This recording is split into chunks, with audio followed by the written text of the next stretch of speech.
విశ్వాస విషయంలోను నీతి విషయంలో మానవుని యొక్క ప్రవర్తన. విశ్వాస విషయంలోను నీతి విషయంలో మానవుని యొక్క ప్రవర్తన. ఒకసారి మనం ఆలోచన చేసినట్లయితే 3 నీతులు కాపాడతాయండి మనకి బైబిల్ గ్రంథంలో. ఒకటి దుర్నీతి, 2 దేవుని నీతి, 3 స్వనీతి. మనం ఒకసారి రోమ్ రాసినటువంటి పత్రిక 1వ అధ్యాయము 18వ వచనం మనం చూసినట్లయితే, రోమికి రాసినటువంటి పత్రిక 1వ అధ్యాయము 18వ వచనం మనం ఒకసారి చూసినట్లయితే, ఇక్కడ చక్కగా అపోస్తుడైనటువంటి పౌలు మాట్లాడుతున్నాడు. దుర్నీతి చేత యొక్క సమస్త భక్తిహీనత మీదను దుర్నీతి మీదను దేవుని యొక్క కోపము పరలోకం నుండి బయలుపరచబడుచున్నది అంటాడండి. ఇక్కడ చాలా మంది నీతి విషయంలో వాళ్ళ యొక్క ప్రవర్తన ఎలాగుంటుందంటే, వారు దుర్నీతి అంటే దేవుని కానటువంటి నీతిని వాళ్ళు అనుసరించి సత్యాన్ని అడ్డగిస్తూ ఉంటారంటండి. అటువంటి వారి మీద దేవుని యొక్క కోపము పరలోకం నుండి బయలుపరచబడుతుంది అంటండి ఎప్పటికైనా. అయితే ఇక్కడ దుర్నీతి గురించి మనం ఆలోచన చేశాం. మరి దేవుని గురించి నీతి గురించి మనం ఒకసారి ఆలోచన చేసినట్లయితే, యెషయా గ్రంథము 6వ అధ్యాయము 3వ వచనం అండి. యెషయా వచనం, వారు సైన్యం అధిపతియగు యెహోవా పరిశుద్ధుడు పరిశుద్ధుడు పరిశుద్ధుడు, సర్వలోకము ఆయన మహిమతో ఉన్నది అనే గొప్ప శబ్దంతో, గొప్ప స్వరముతో ప్రతిగానములు చేయించుండిరి. అంటే దేవుడు ఎటువంటి వాడంటే నీతిమంతుడు. మనం ఒక వచనాన్ని మనం ఆలోచన చేసినట్లయితే, రోమిలకు రాసినటువంటి పత్రిక 10వ అధ్యాయము 3వ వచనం అండి. రోమ పత్రిక 10వ అధ్యాయము 3వ వచనం మనం సార్ చూసినట్లయితే, అనగా వారు దేవుని నీతి నెరుగక తమ స్థాపించి కొనుచు దేవుని నీతి కాపాడలేదు. ఇక్కడ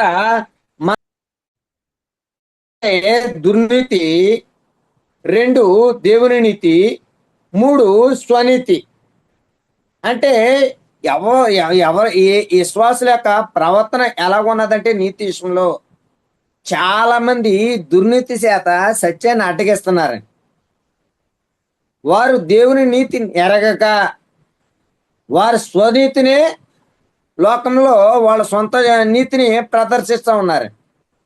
కానీ రక్షింపబడినటువంటి మనమందరం కూడా విశ్వాస విషయంలోను నీతి విషయంలో మన ప్రవర్తన ఎలాగున్నది మనం ఒకసారి ఆలోచన చేసినట్లయితే, బైబిల్ గ్రంథంలో మొట్టమొదటి పాయింట్ మనం ఒకసారి ఆలోచన చేసినట్లయితే, బైబిల్ గ్రంథంలో విశ్వాసులు నీతి విషయంలో ఎటువంటి ప్రవర్తన కలిగి ఉన్నారో, విశ్వాసులు నీతి విషయంలో ఎటువంటి ప్రవర్తన కలిగి ఉన్నారని మనం ఒకసారి ఆలోచన చేసినట్లయితే, మొదటి రాజుల గ్రంథము 15వ అధ్యాయము 14వ వచనం అండి. 14వ వచనం మనం ఒకసారి ఆలోచన చేసినట్లయితే, ఆస తన దినములన్నీ హృదయపూర్వకంగా యెహోవాను అనుసరించిన గాని ఉన్నత స్థలములను తీసివేయకపోయెను. ఇక్కడ మనం ఒక విశ్వాసుల యొక్క నీతి విషయంలో ప్రవర్తన విషయంలో మనము ఆశారాజు గురించి మనం ఒకసారి ఆలోచన చేస్తున్నాం. ఆశ ఎవరంటే రాజు, ఒక రాజు, ఇశ్రాయేలును పరిపాలించేటువంటి రాజు మాట. అంటే రాజులు ఎప్పుడు కూడా ఎక్కడి నుండి వస్తారంటే యోధా గోత్రంలో నుండి వస్తారండి. యాజకులు ఎప్పుడు కూడా లేవి గోత్రంలో నుండి వస్తారండి. ఈ ఆసారాజు మన గురించి ఒకసారి ఆలోచన చేసినట్లయితే, ఆసారాజు ఎలా ఉన్నాడంట? బ్రతికినంత కాలము యెహోవాను అనుసరించే నడుచుకున్నాడంట. ఒక రాజు సాధారణంగా విశ్వాసము నీతి విషయంలో వారి ప్రవర్తన దేవునికి వ్యతిరేకంగా ఉంటుందండి. కానీ ఆసారాధ విషయంలో మనం చూసినట్లయితే బ్రతికినంత కాలము కూడా యెహోవాను అనుసరించాడంటండి. అంటే రాజు దగ్గర ఉన్నటువంటి ఒక అధికారి ఎవరు కూడా విశ్వాస విషయంలో కానీ నీతి విషయంలో వాళ్ళ ప్రవర్తన వేరువేరుగా ఉంటుందండి. కానీ ఒక ఇశ్రాయేలు పరిపాలించేటండి ఒక రాజు, ఆసారాజు, ఇతను ప్రవర్తన మనం చూసినట్లయితే తనకు ఎంతకాలం ఆయుష్కాలం ఇచ్చాడో దేవుడు భూమి మీద, ఆ ఆయుష్కాలం అంతా కూడా ఎవరిని అనుసరించాడంటండి? యెహోవాని, అంటే దేవుని అనుసరించే జీవించాడంట. మాట తప్పనటువంటి వ్యక్తి అండి. మనము ప్రభు నమ్ముకుంటూ ఉంటామండి. మన బంధువుల దగ్గరికి వెళ్ళినప్పుడు, మన స్నేహితుల దగ్గరికి వెళ్ళినప్పుడు మన నీతి విషయంలో మన ప్రవర్తన మారిపోతుంది. ఇదిగో నేను క్రీస్తు సహోదరిని అని చెప్పుకోవడానికి కూడా భయపడిపోతామండి. ఏంటి ఏ పార్టీ గురించి వాళ్ళు గొప్పగా చెప్పుకుంటూ ఉంటారు. మనకి ఎలక్షన్ జరిగినాయండి.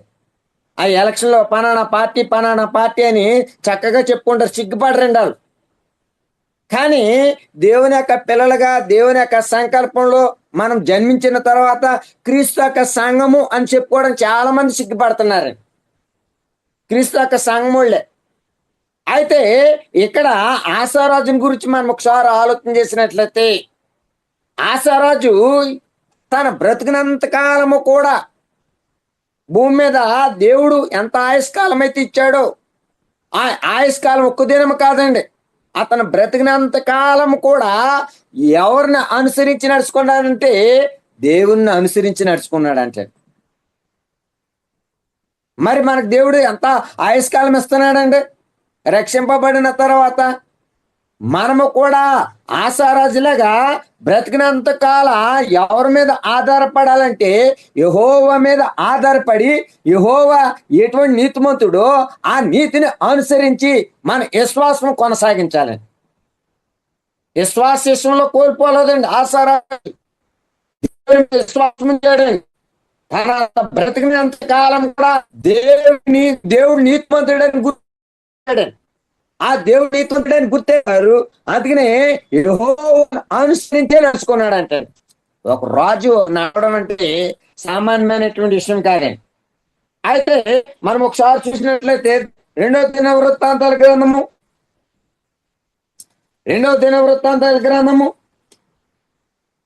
14వ అధ్యాయము 2వ వచనమండి. రెండవ దినవృత్త తన దేవుడైన యెహోవా దృష్టికి అనుకూలంగాను యథార్థంగా నడిచిన వాడై.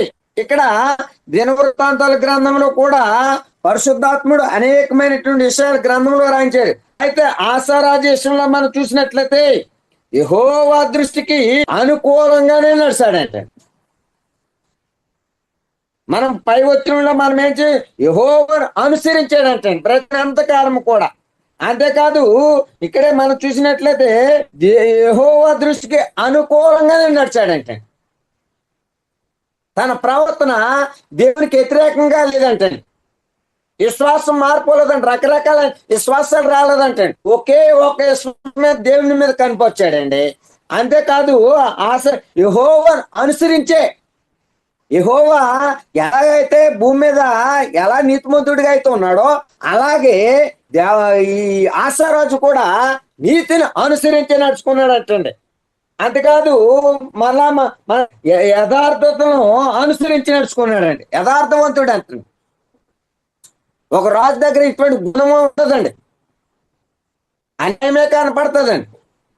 కానీ ఆసారాజు దగ్గర మనం చూసినట్లయితే యథార్థవంతుడు అంటండి. అంతేకాదు ఇతడు దేవునికి ప్రాధాన్యత ఇచ్చేటువంటి వ్యక్తి అంటే ఎన్ని క్వాలిటీ కాపాడుతున్నాయి చూసారండి. విశ్వాస విషయంలో, నీతి విషయంలో ఎటువంటి ప్రవర్తన కలిగి ఉన్నాడంటే, మొట్టమొదటిగా ఆశారాజు మనం చూసినట్లయితే యెహోవాను అనుసరించిన బ్రతికినంత కాలం కూడా యెహోవాను అనుసరించే నడుచుకున్నాడండి. అంతేకాదు యెహోవా దృష్టికి అనుకూలంగా తన విశ్వాసాన్ని కొనసాగించాడండి. యథార్థవంతుడండి, యథార్థతను అనుసరించే నడుచుకున్నాడంటండి.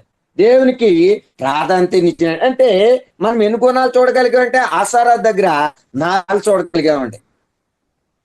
విశ్వాస విషయంలోను, నీతి విషయంలో తన ప్రవర్తన ఎలాగున్నదంటే, అంటే బైబిల్లో అనేక మంది బిడ్డవారండి. మనము ఆశారాజు గురించి మనం కొద్దిగా ఆలోచన చేసామండి. విశ్వాసాన్ని కోల్పోలేదండి, నీతి విషయంలో వ్యతిరేకత లేదండి. అతను బ్రతికినంత కాలమును విశ్వాసము నీతిని అనుసరించి నడుచుకున్నాడు అంటండి. 2వ దినవృత్తాంతాల గ్రంథము 29వ అధ్యాయము 2వ వచనమండి. 29వ అధ్యాయము 2వ వచనం మనం ఒకసారి చూసినట్లయితే ఇక్కడ మనము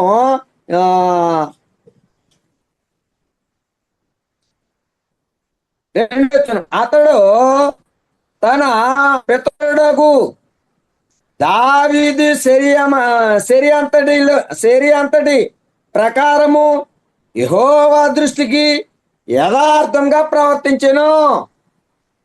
ఈయన ఎవరంటే హిజ్కియా అండి. ఈ రాజు ఎవరంటే ఈయన కూడా ఇశ్రాయేలు ప్రజలను పరిపాలించినటువంటి రాజు అండి. ఈ రాజు విశ్వాసము ఎవరిని అనుసరించాడంటండి? దావీదుని అంటండి.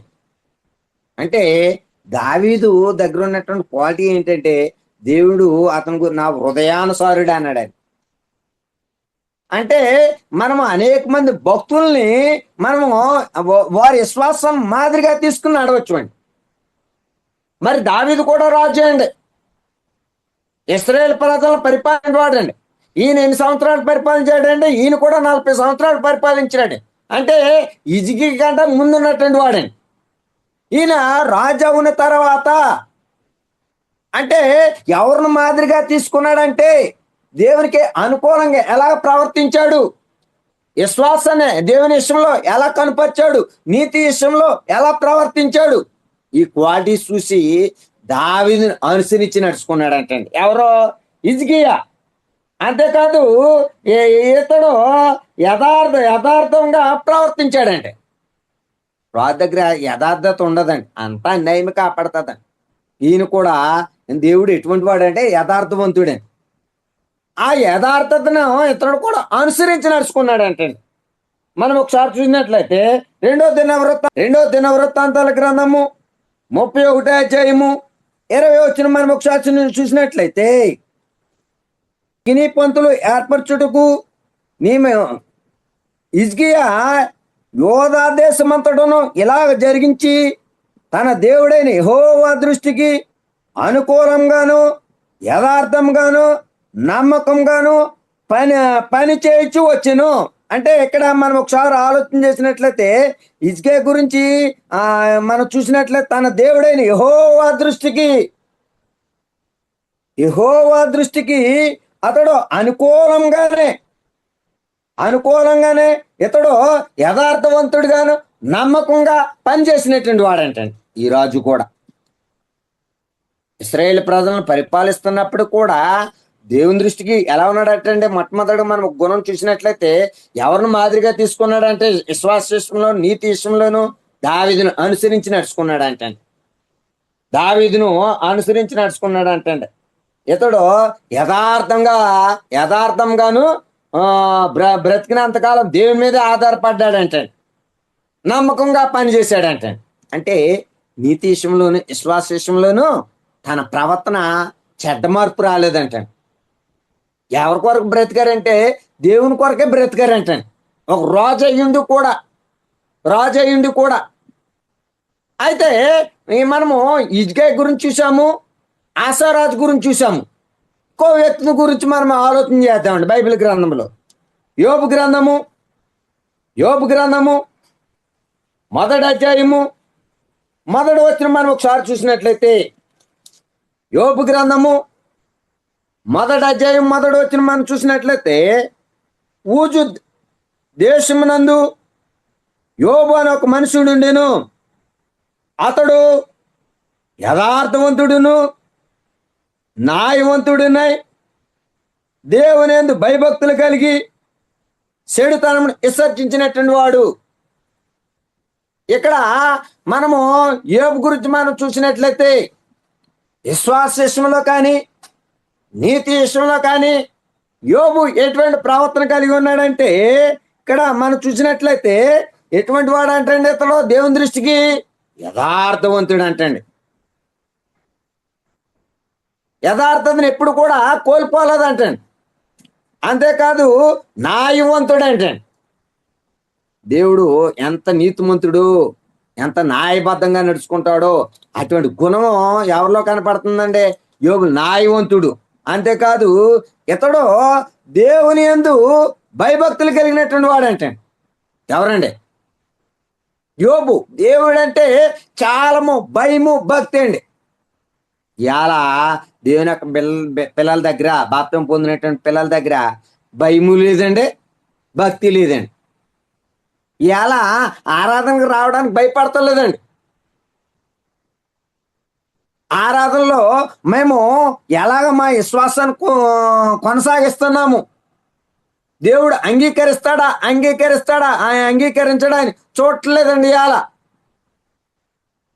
అయితే ఇక్కడ మనం యోబు ఎలా ఎటువంటి వాడు అంటండి?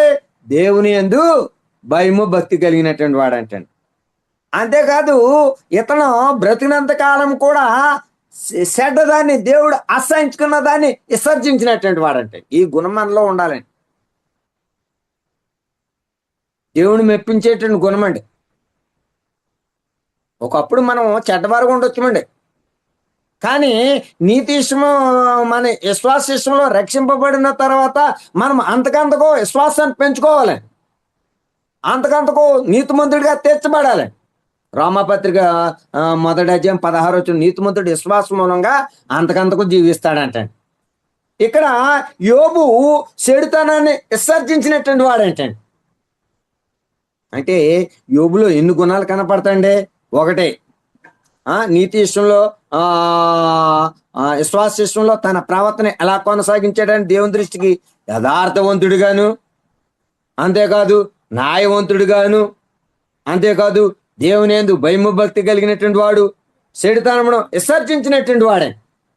అంటే బైబిల్ గ్రంథంలో అనేక మంది బిడ్డలను మనం చూసుకున్నా చాలా మంది ఉన్నారండి. మనం చెప్పుకోవాలంటే ఇన్ని రోజులైనా చెప్పుకోవచ్చు అండి. కానీ మనము హిజ్కియా గురించి చూసాము, ఆసారాజు గురించి చూసాము, యోబు గురించి చూసామండి.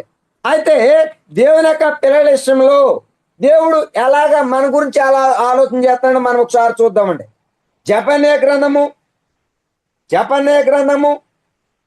3వ అధ్యాయము 13 వచ్చిన మనం ఒకసారి చూసినట్లయితే, జపన్య గ్రంథము 3వ అధ్యాయము 13 వచ్చిన చూసినట్లయితే, ఇశ్రాయేలులో మిగిలిన వారు పాపం చేయరు, అబద్ధమాడరు, కపటములాడరు, నాలుక వారి నోట నుండి ఎవరి భయం లేకుండా విశ్రాంతి గల వారే అన్నపానంలో పుచ్చుకుందరు.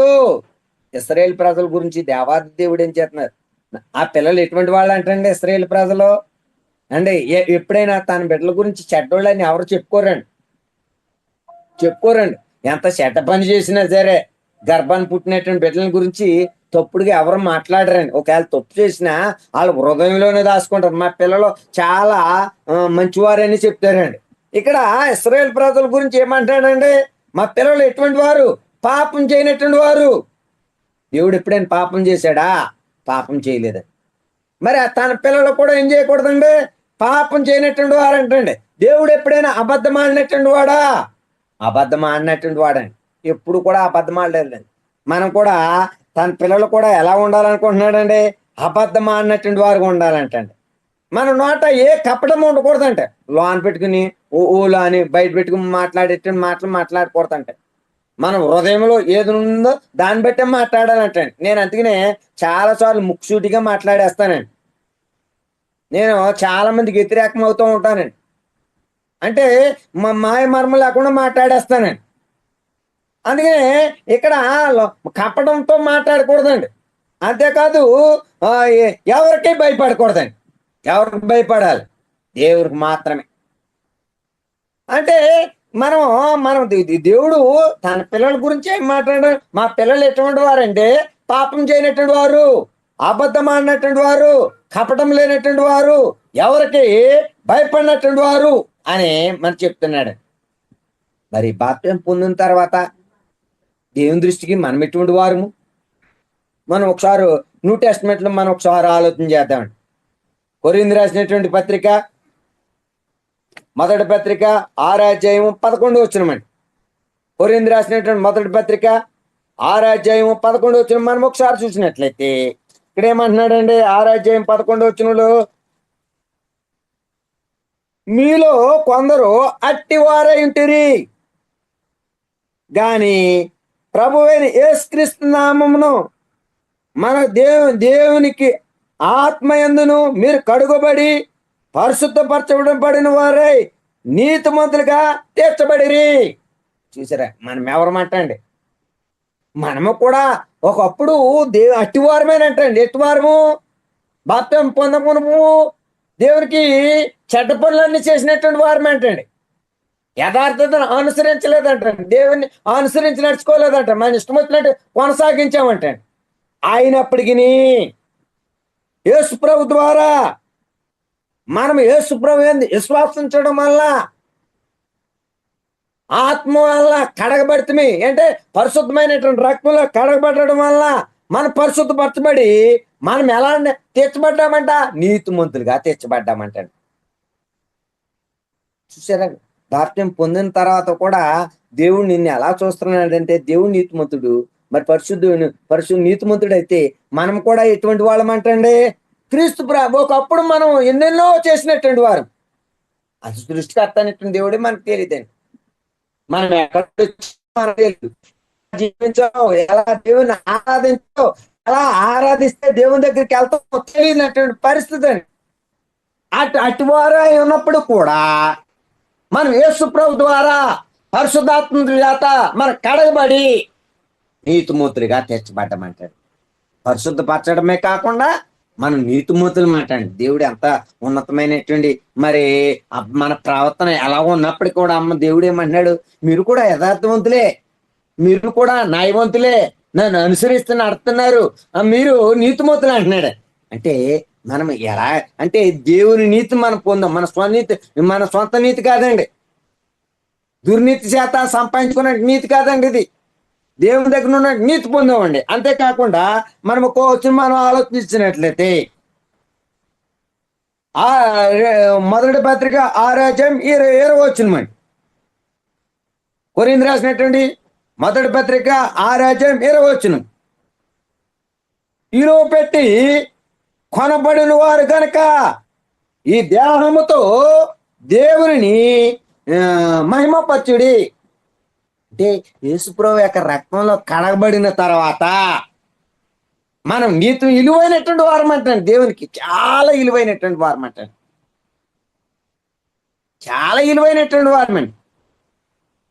విలువ లేనటువంటి వారిని ఎప్పుడు అనుకోవద్దు. మనం భూమి మీద ఉన్న ప్రతి మానవుడు కూడా దేవుని యొక్క సంకల్పాన్ని గుర్తెరిగి వాక్యానుసారంగా బాప్తిసం పొందినట్లయితే మనం విలువైనటువంటి వారమంటండి. విలువ పెట్టి కొనబడినటువంటి వారు, యేసుప్రభు యొక్క రక్తం ద్వారా మనం కొనబడినటువంటి వారు. కొనబడినటువంటి వారు నీతిమంతులుగా తీర్చబడుతుందే కాకుండా ఈ దేహముతో అన్ని సమయాలలో అన్ని సందర్భాల్లో దేవుని మీద ఆధారపడి దేవుని మహింపరచండి, దేవునికి కృతజ్ఞాస్తులు చెల్లించండి అన్నాడు. దేవాది దేవుడు ఇదే కోరుకుంటున్నాడండి మన దగ్గర. బాప్తిసం పొందినటువంటి ద్వారా నీతిమంతులుగా తీర్చబడిన తర్వాత నీ దగ్గర నా దగ్గర ఎటువంటి ప్రవర్తన కలిగి ఉంటా? ఈ దేహముతో మీరు దేవుని మహింపరచండి. మీరు నీతిమంతులు, విలువైనటువంటి వారు. మీరు సామాన్యమైనటువంటి వ్యక్తులు కాదు. మీరు కూడా యథార్థవంతులే, న్యాయవంతులే, దేవుని అనుసరించి నడుచుకునేటువంటి వారే నీతిమంతులు. కనుక మీరు కడగబడినటువంటి వారు నీతిమంతులు అయిపోయాము. అంతేకాకుండా విలువైనటువంటి వారము. విలువ పెట్టి కొనబడినటువంటి వారు అంటే యేసుప్రభు యొక్క రక్తం ద్వారా ఆయన ఎలా చెల్లించడం ద్వారా తన ప్రాణాన్ని పెట్టడం వల్ల ఆ రక్తంలో కడగబడడం వల్ల మనం దేవుని దృష్టికి విలువైనటువంటి వారు అంట. మరి విలువైనటువంటి వారు మనం గుర్తెరిగితే మనం ఏం చేయాలంటండి? దేవునిని ఈ దేహముతో ఈ శరీరంతో బ్రతికినంత కాలము కూడా దేవుని మీద ఆధారపడి దేవుని అనుసరిస్తూ దేవుని మహింపరచాలంటండి. చాలా మంది ఆ దేవుని మహిమ పరచుకోకుండా నీతిమంతుడు అన్న సంగతి గుర్తెరగకుండా చాలా మంది దుర్నీతి చేత సత్యాన్ని అడ్డగించేస్తున్నారండి. అంటే వారు స్వార్థంతో ఏం చేస్తున్నారంటే దేవుని నీతిని అసత్యంగా మార్చేస్తున్నారు. కొంతమంది నీతిమంతుల మంది తీర్చబడి వాడు కూడా ఏమంటున్నారండి, వాడు స్వనీతిని ప్రదర్శిస్తున్నారు. సొంత నీతి మనకెందుకండి? లోకంలో అందరూ కూడా నీతిమంతులుగానే ప్రవర్తిస్తున్నారు. ఆ స్వనీతి మనకు అవసరం లేదండి. ఎవరి నీతిని అనుసరించాలంటే దేవుని నీతిని అనుసరించాలి. మన దేవుడు ఎటువంటి వాడంటే నీతిమంతుడు. మనం కూడా యేసుప్రభు యొక్క రక్తంలో కడబడిన తర్వాత మనం కూడా నీతిమంతులమే. ఆ నీతిని అనుసరించి మన జీవితాలు కొనసాగించాలని ఇటువంటి అవకాశం ఇచ్చినటువంటి సహోదరులు సూర్యతేజ గారికి ప్రత్యేకమైనటువంటి వందనాలు తెలియజేసుకున్నాం. వందనాలండి. వందనాలండి. చాలా అమూల్యమైన విషయాలు మనకు తెలియపరిచారండి. నీతిని గురించి, యథార్థతను గురించి, న్యాయాన్ని గురించి, ఆ భక్తుల యొక్క జీవితాలని మనం పరిశీలన చేస్తే హిజ్కియా కానీ, ఆశా కానీ, వారి యొక్క యోబు కానీ, వారి యొక్క జీవిత విధానాన్ని మనం చూస్తూ ఉంటుంటే వాళ్ళు దేవుడిని ఎలా మెప్పించారో, మనం ఎలా దేవుడు నీతిమంతులుగా ఉండాలో, ఎలా జీవించాలన్న విషయాన్ని మనకు సహోదరులు గిరిబాబు గారు మంచి లెసన్ చెప్పారండి. థ్యాంక్ యూ అండి. వందనాలు బ్రదర్. మన మధ్యలో డిఎస్పి గారి కార్యక్రమం ప్రార్థన చేసి ముగించాలని ప్రార్థన పెడుతున్నాను. వందనాలండి. గిరిబాబు గారు వందనాలయ్యా. తేజ వందనాలయ్యా. వందనాలే. ప్రార్థన చేసుకుందామండి. పరలోకమందున మా తండ్రి, మీరు మాకు అనుగ్రహించినటువంటి ఈ ప్రత్యేకమైనటువంటి దినాన్ని బట్టి మీకు కృతజ్ఞతలు మేము తెలియజేసుకుంటా ఉన్నాం నాయన. మాకు పసంద్ అయినటువంటి వాక్యోపదేశం గిరిబాబు గారి ద్వారా మీరు మాకు అనుగ్రహించినందుకు మీకు కృతజ్ఞతలు నాయన.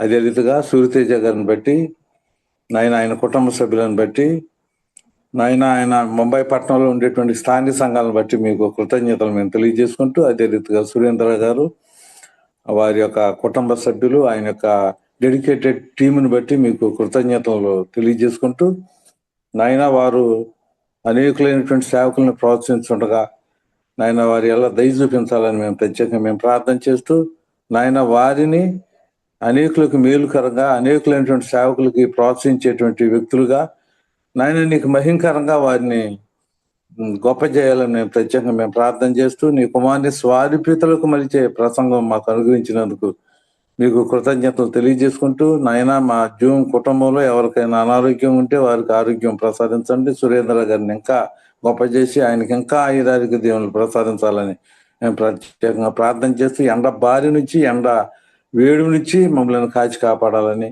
నాయన, నీ యుద్ధాలు జరుగుతున్నటువంటి యుద్ధాలు అన్నింటినీ కూడా మీ ఏలుబడి కింద ఉంచి ఆయన యుద్ధాలు మీరు ఆపు చేసి శాంతి సమాధానం ప్రపంచానికి దయచేయాలని మేము ప్రత్యేకంగా ప్రార్థన చేస్తూ, నాయన మరి నెలలో జరిగేటువంటి కార్యక్రమాలన్నింటినీ కూడా మీరు జ్ఞాపకం చేసుకోనండి నాయన. మరి ప్రతి ఒక్కరి నోటి నిండా నాయన నవ్వు ఇవ్వాలని ప్రత్యేకంగా మేము ప్రార్థన చేస్తూ, ప్రతి ఒక్కరి జేబుల్లో కూడా వారి అక్కర కొలత ఐశ్వర్యం అనుగ్రహించాలని మేము ప్రత్యేకంగా ప్రార్థన చేస్తూ, వారి యొక్క శరీరాల్లో ఆయురారోగ్య దేవుని ప్రసాదించాలని మేము ప్రత్యేకంగా ప్రార్థన చేస్తూ, నాయన పర్వతం లాంటి సమస్యలు ఒక్కొక్కరికి వారి యొక్క వ్యక్తిగత జీవితాల్లో, కుటుంబ జీవితాల్లో, సంఘ జీవితాల్లో ఉండొచ్చు నాయన.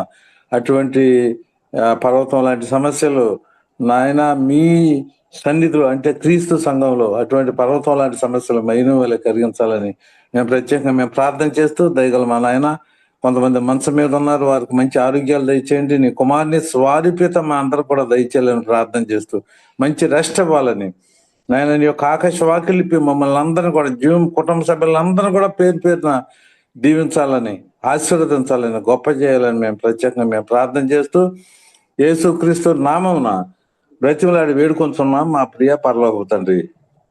ఆమేన్. ఆమేన్. వందనాలండి ధర్మసభ గారు. వందనాలండి. Thank you. వందనాలు సార్. వందనాలయ్యా. వందనాలు సార్.